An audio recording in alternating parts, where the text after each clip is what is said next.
I'm Tom Boley, Chief Market Strategist here at Earnings Beats.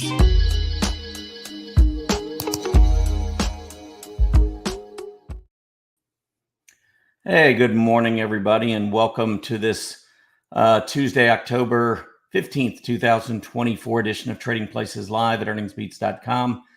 I'm Tom Boley, Chief Market Strategist here at Earnings Beats, and it is a pleasure to join you all again this morning. Market continued to set new highs. It's been relentless, really, to the upside, with the S&P 500 moving up and getting through the 5,800 level. Not too far now from 5,900 and that kind of big psychological level of 6,000, which probably a lot of folks a year ago thought might be way, way, way out in the distance. Not really too far away at this point. We've seen the Dow Jones Industrial Average keep moving up. We managed to close over 43,000 yesterday for the first time. So technically, I mean, it's hard to argue with a market that keeps setting new all-time highs. So I think at least from my perspective, there are certain areas of the market that I think are certainly worth concentrating on. We've talked a lot in recent months, recent weeks, about the strong fourth quarter historically that we see in financials and industrials.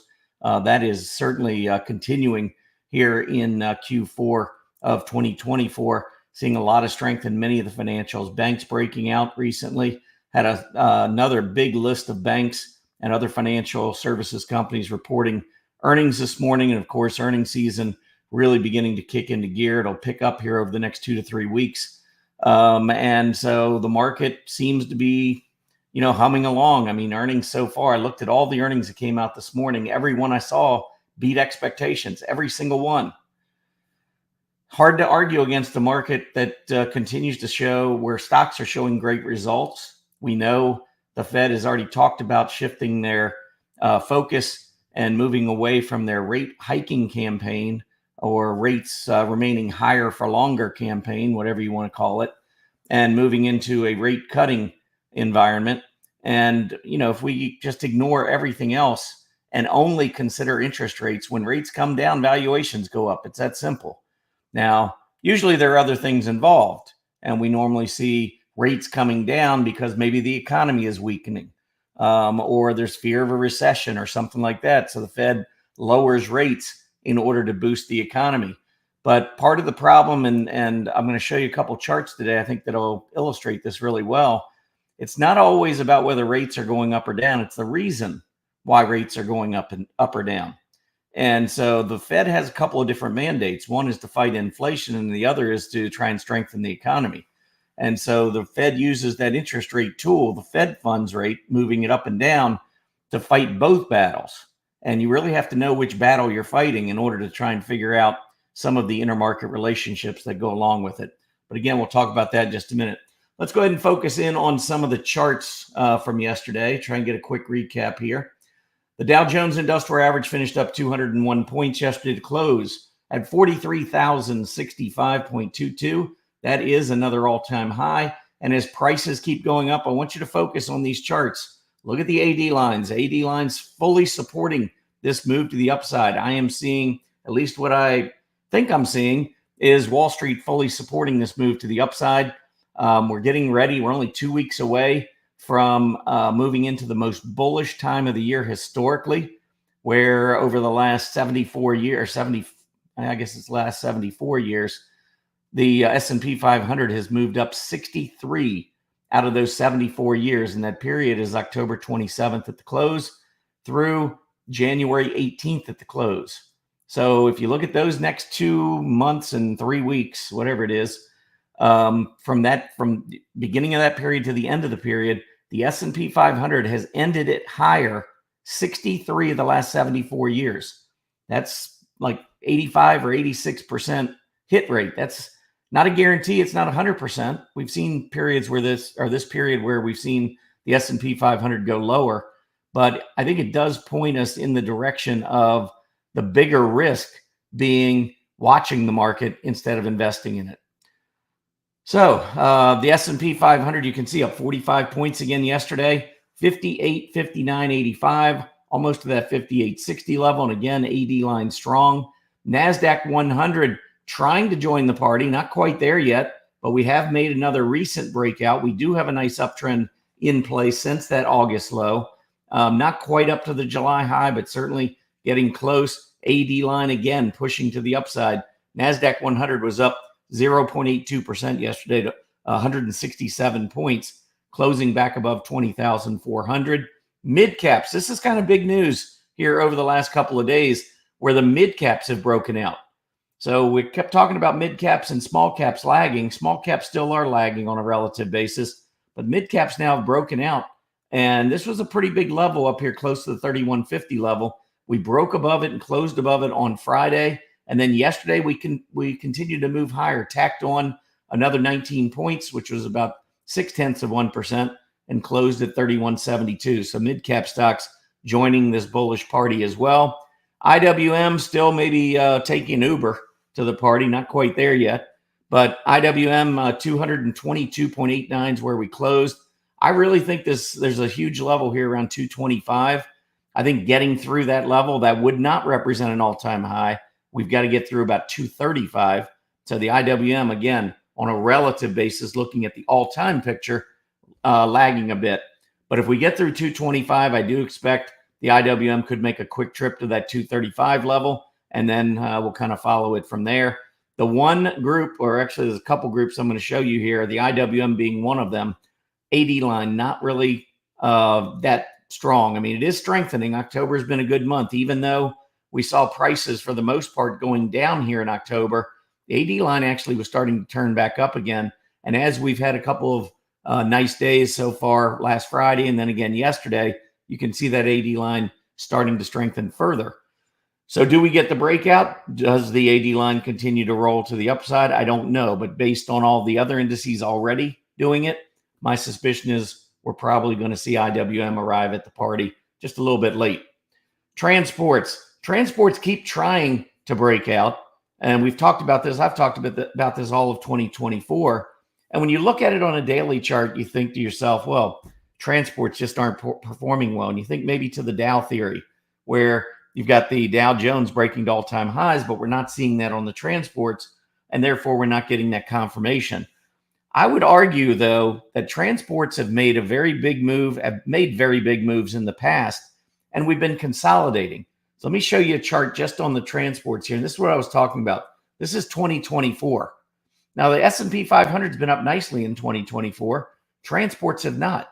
Transports have been going sideways. But if we take a look at a longer-term monthly chart, you'll see that there's nothing wrong with this long-term advance in transports. Transportation stocks normally do not lead the stock market. But when they are performing well, when they're breaking out, when they're trending up, that does tend to be a very, very strong indicator for the S&P 500. So we really want to watch to see if we get this breakout, because from a longer term perspective, I think we're moving higher, and we've got what looks to me to be like an ascending triangle, which dates back about almost 3 years in this triangle. So a breakout in the transports in the fourth quarter, which, by the way, is the transports' best quarter historically, if we get that breakout in the transports, this is a bull market that could melt up going into the fourth quarter and maybe early 2025. So watch the transports. I think the transports have held the market back a little bit. Transports have not been going up. Small caps have not been going up. So especially small caps, leading to maybe some breadth issues in the overall market. But they're both in uptrends, and they're both consolidating, and it looks to me like on the verge of breakouts. And if we get those in addition to what we already have, I think we have to say that's pretty darn bullish for the market. All right, moving on to the sectors. Let's take a look at technology. Technology breaking out above the 230 level here recently. Look at the AD line. We haven't broken out in price yet, but we have broken out in the AD line. So as I figured was probably the case starting back in July, technology is consolidating. It passed the baton on to the other areas, but it ain't done. The technology group is roaring back. Semiconductors, one of the best performing groups yesterday, getting close to a breakout, which would be very bullish for the market as well. So keep an eye on these areas. Don't give up on them. They simply went through a period of consolidation where we saw other areas of the market lead, like utilities, like real estate. These have had no problem setting new highs over the last 6 months while technology has been consolidating. Yesterday, both utilities and real estate did well, not as well as technology. But what we have is a bull market where we're getting wide participation. Again, small caps, kind of one of those areas not yet breaking out. Transport's been lagging, consolidating for a while. But if you look at almost every sector in the market, you're seeing either breakout and recent consolidation like the XLK, or you're just seeing an uptrending chart like with the XLU and XLRE and the financials, which I'm going to talk about in just a minute. Home builders, let's move on to the industry groups. Home builders yesterday went up. Now, I know the bond market was closed, so we didn't see interest rates doing anything yesterday. I did see early on that interest rates, the 10-year Treasury yield anyway, was dropping back down a little bit. And that's kind of what I've been expecting. I thought maybe we could get up about that 415 or 410 to 415 area on the 10-year Treasury yield. I mean, 4.10%, 4.15%. And then perhaps pull back. I thought 4.15% was a key area of yield resistance. And we are attempting to pull back off that based on what we're seeing so far this morning, or at least what I saw as of about 30 minutes ago. We'll take a look at that in just a second. But home builders up 2.3% yesterday, consolidating, but remaining in an uptrend, even though we've seen the 10-year Treasury yield jumping from back in the, 360s up to 410. You would think that maybe that would put a kibosh here on the home builders, and this, we'd be breaking down and starting to roll over, but that's not really what seems to be the case here. So even with rates moving up recently, home builders have held in pretty well. And if we see those rates start to fall again, this is a group that I would expect to break out again sooner rather than later. Also should mention, if you look at the seasonality, actually, I'll pull this up real quick. Let's take a look at the seasonality on home builders. Now, if we go throughout this bull market, first of all, you'll see home builders have been up every year for the last 12 years in the month of November. It's October 15th. I mean, we're not far away from it. I mean, if you want to bet against it, that's fine. But history is at least telling us that things look very bullish as we get ready to go into November. And if we get rates coming down along with this historical, kind of tailwind that we have, I would expect that we're going to see another breakout in the home builder group. But you can see, even October, November, December, January, you wouldn't think home builders like, the end of the year and the beginning of the next year, just because it's winter season in many areas, especially the Northeast U.S. But I think a lot of it, again, the stock market looks ahead. So the stock market, a lot of times in the case of home builders, they're being bought in November, December, and January because of what's expected in the spring. So interest rates coming back down. The Fed funds been dropping rates. The Fed's talked about, hey, we're now in a rate cutting campaign. I think it still remains to be seen how many times they cut, how big the cuts are going forward. But they have announced that they feel like their job against inflation is done, and it's time to focus on the economy. And that's good news for stocks like home builders. Semiconductors. Mentioned this was a pretty strong group yesterday. They gained 2%, getting up close to, they got over 20,000 yesterday for the first time since back in mid-July. Still a little bit of work to do to take out that all-time high. But if it does that, it's just one more domino in this bullish game that just keeps falling. We're getting one after another. Semiconductors moving up, trying to join the party. And like technology, check out the AD line. AD line's already broken out. So it's suggesting to me Wall Street's been accumulating, and it's just a matter of time before we get this breakout. Semiconductors do like the month of November. So keep that in mind as we move through these next couple weeks and start picking up into earnings season. Airlines also a strong day yesterday, gaining 1.83%. Actually, the third best performing group was aluminum, but I just wanted to point out that airlines closed above 180, which took out the highs that we saw back in May. This is a new high for the airline, so I just wanted to make sure to point out this chart.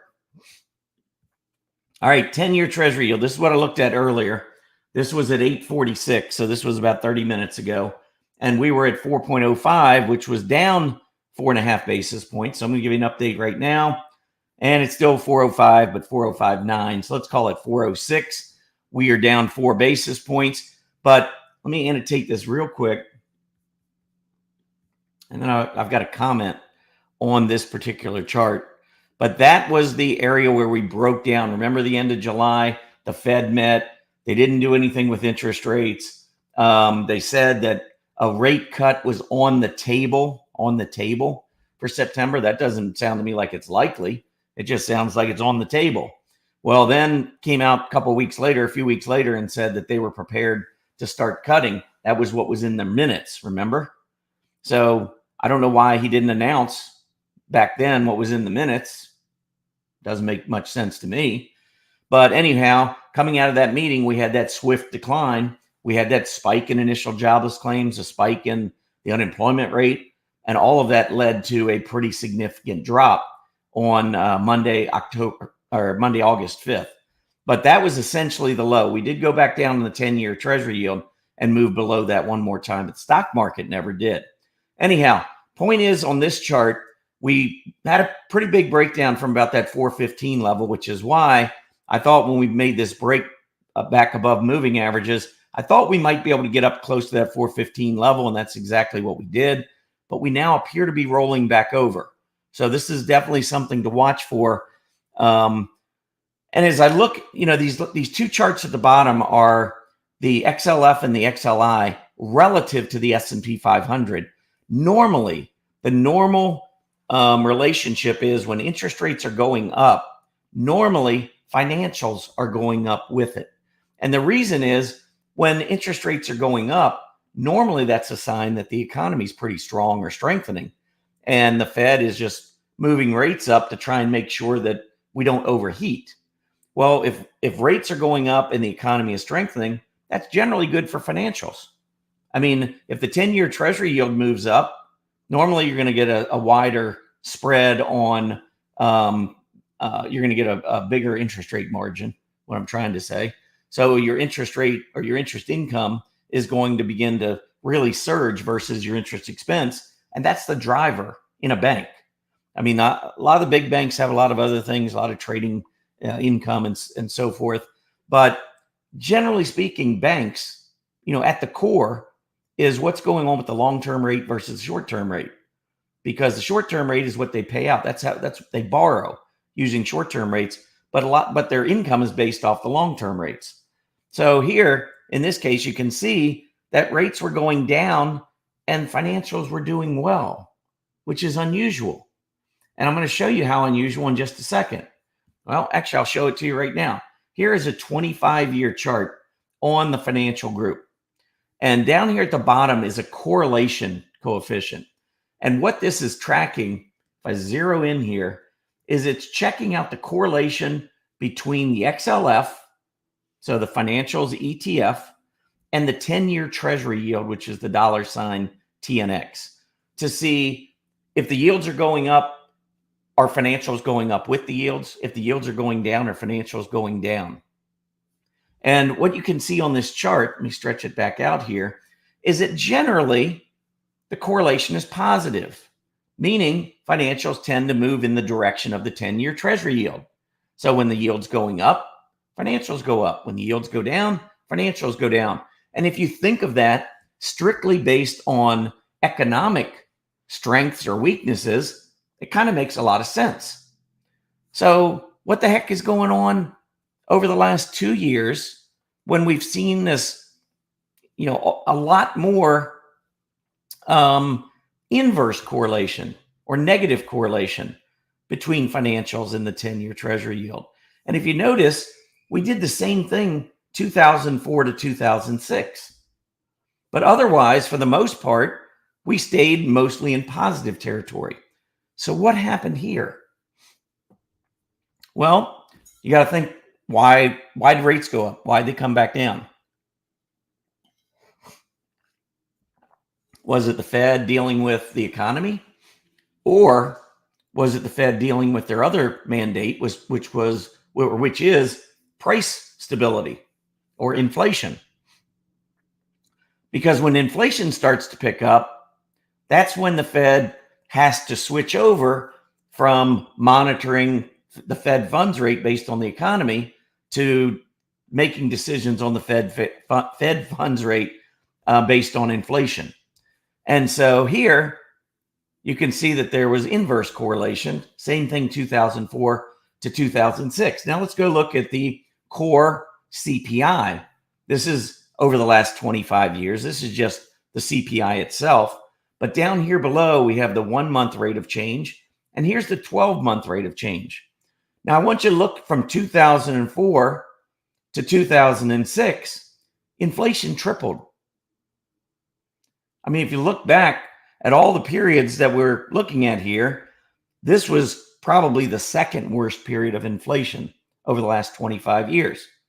So when the Fed starts moving interest rates as a result of inflation gaining, we don't see the same intermarket relationships. This is what frustrates me about a lot of folks that are talking about the market on CNBC or whatever. They don't do any research. And so they look back and they're like, oh, rates are going up. Well, this is what happened the last time rates went up.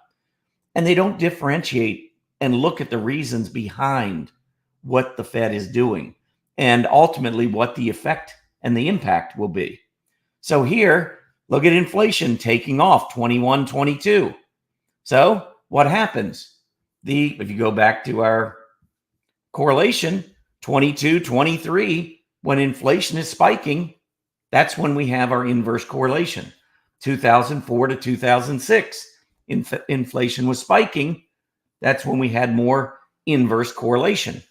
Other than that, when rates are going up, we tend to see financials and also industrials do well. So anyhow, recently we've seen the rates coming back down. Financials have kind of done the opposite, have gone up. And I just wanted to explain that because I do get questions from time to time asking why certain things don't compare, or you can't look back and see the same thing happening in the past. You got to dig a little deeper. All right, moving on. For those of you who are new to Earnings Beats, welcome. We certainly love having you. Make sure you like our video and subscribe to our channel. Also, if you want to follow a little bit closer, we have a free newsletter.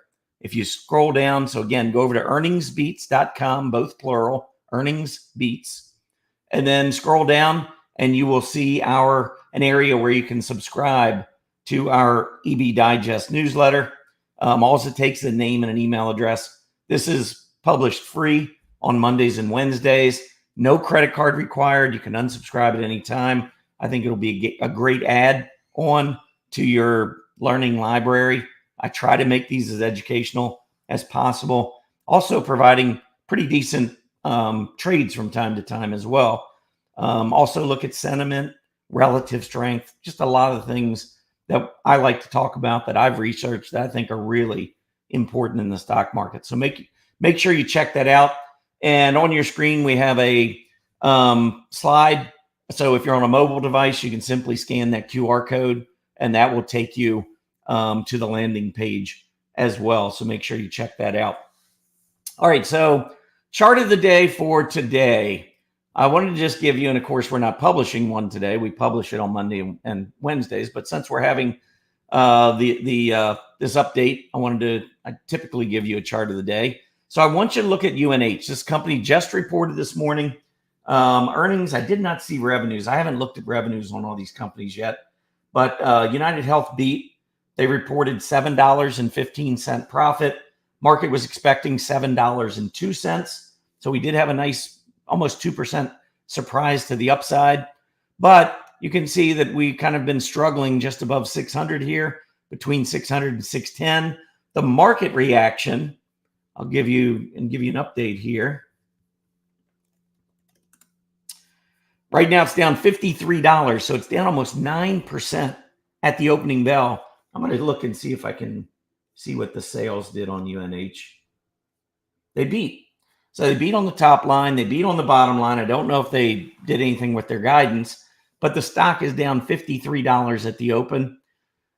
I'm not saying exactly what's going to happen here because the market opens in about 6 minutes. But what I will say is a lot of times when stocks are strong, look at the AD line. AD line generally means we're finishing strong. May not always open strong, but generally we're finishing fairly strong. So with the gap up today and the move down near 550, this is the area where we broke out from.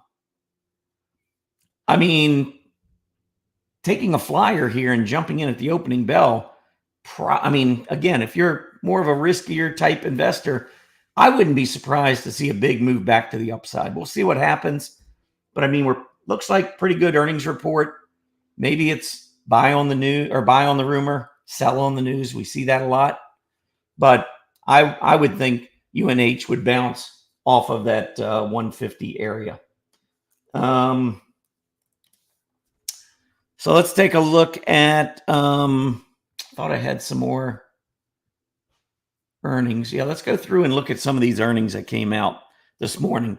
So all of these companies, remember, all of these companies beat on their earnings per share. So beat consensus estimates. And let me see on the revenues. Every single one of them beat. That's crazy.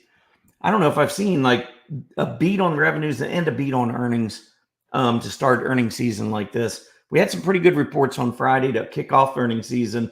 And now we've got this list of large companies that are seemingly reporting some pretty good numbers.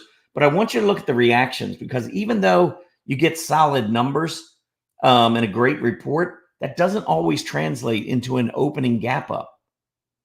And sometimes these gap downs can produce some opportunities. So let's take a look at what's working and what's not working in pre-market. We got about 4 minutes to go before the opening bell. Johnson & Johnson down $2. They beat on top and bottom line. Bank of America up a little over $1. That's almost 3%. Same thing. They beat top and bottom line. How about Goldman Sachs? Look at this, up $15, almost 3%. Really nice breakout heading into earnings on Goldman Sachs. And now we're adding to it here with earnings. Citigroup up almost 2% to the upside. Then we had Schwab reporting up 8% to the upside. PNC up a little over 1%. STT up 2/3%. So most of these financial companies that are getting good news are also translating into some opening gains, or what appears to be opening gains. So UNH looks like maybe the exception. J&J also down just slightly. So again, overall earnings pretty strong, and reactions not too bad, with the exception of UNH. And again, I think the UNH could be presenting a pretty good opportunity. All right. One of the things we do at Earnings Beats, we do a lot of research with earnings, and companies that beat top and bottom lines are liquid, meaning that they trade at least 200,000 shares or more a day, and also look decent on their chart technically, or maybe they're a part of a group that is starting to look better. I usually have a technical reason for adding them as well, but we keep this. This is a revolving list all the way through earnings season. And essentially, this is what I trade off of. Most of my trades come out of the strong earnings chart list. And if we pull up the edit function here, you'll see we have almost 500 charts in this chart list right now. So it's a great way to filter down into companies that are reporting or that have reported great results, are liquid, and also look pretty decent fundamentally. And so here what I have is a summary where you can look and see, okay, in this chart list, what stocks performed best yesterday. Go in, start looking. Maybe some are just breaking out. Upstart, I can tell you, is heavily shorted. So when we pull up Upstart and you see a big breakout and you see the volume expand like that, to me, I think a short squeeze is underway. And the short squeeze, we have a short squeeze chart list, which has probably close to 70 companies in there. So we're doing the research and telling you which companies are heavily shorted. Just another one of our chart lists. We have probably 20 of them. But you can go back different time periods and say, okay, what's been happening over the last week? How about the last month? And so you can pull up PAL. Look at what PAL's been doing. It broke out at 210 a few weeks ago. Now it's at 270. So, I think when you look at these chart lists and you start getting used to them, you'll see some opportunities to trade many of these individual stocks. All right, I'm going to end. It is 9:30. I'm just going to go real quick. 3 hot stocks and 3 not so hot stocks. I'm not going to give a whole lot of explanation behind these other than to just say that they're hot. Goldman Sachs, here's the big breakout. Just opened. Let me get the relative strength here. So you got this relative strength. You can see it's making a move up. It hasn't broken out versus its investment services peers. But with this breakout after consolidation, I think you might see Goldman Sachs make a move up and break out relative to its peers. Clearly, it's hot. Upstart, I just mentioned. This is another one that's been very hot. It's opening up again today. And CSTL, this is in the biotech area. Last couple of days, look at the big move up. Yesterday, very, very strong volume to break out above this 32 level. Now, not so hot. How about Etsy? Etsy just keeps dropping and dropping and dropping. I don't know what's going on here, but I really don't like the action when the market's going up and the stock keeps going down. That's generally a stock you want to stay away from. How about ADMA? This is another biotech. This one was absolutely on fire. It's been pulling back, but I got a question. Is this now a bad stock or is it an opportunity? Because it's got big gap support coming up right here. So at about $15, you can see at $15, look at the volume there on the gap up. Very heavy, heavier than just about everything else previous for the entire year. I don't know what happened with that big volume. Maybe there was maybe they had a secondary public offering or so. I don't know. Anyway, I do want to watch to see what happens when this stock gets down near the 15 level, because it could just simply be going back to test gap support before resuming its uptrend. So not all charts are created equal. That's kind of my theme there with that one. And then the last stock, I mean, if you've been following this stock for the last couple of years, then you know it belongs on this list. The not so hot list, Boeing. Boeing just keeps dropping. Stay away. I do think long-term on the monthly chart, I believe that there's a level close to 120. Yeah, right down in here, 120 to 130. We might see some more serious buying on Boeing, but now it's back down under 150, and it certainly seems to be heading for that 120 area. Anyway, it's a pleasure being with you this morning. Be sure to like our video. That'll help us with our YouTube, hopefully building our YouTube community. Also, subscribe to our channel. We do videos from time to time. If you want to follow those, if you like what you heard today and you just want to follow what we do post videos randomly. Sometimes we have a big one that comes out over the weekend. It's a weekly market recap. Make sure you hit that subscribe channel and then turn your notifications on. And as soon as if you go into YouTube, there'll be that little bell and you'll see anytime that we post new video to come up there and remind you to take a look. Anyhow, that's it for me. Have a great day, everybody. And I'll be back next Tuesday to do it all again. Got a daily market report coming out later today for our members. And also, we've got an event tonight, which is our Max Payne event. Options expire this Friday. Don't forget that as these stocks keep moving up to set all-time highs. That could be a problem as we head into the end of the week and into early next week. Have a great day, everybody. Happy trading.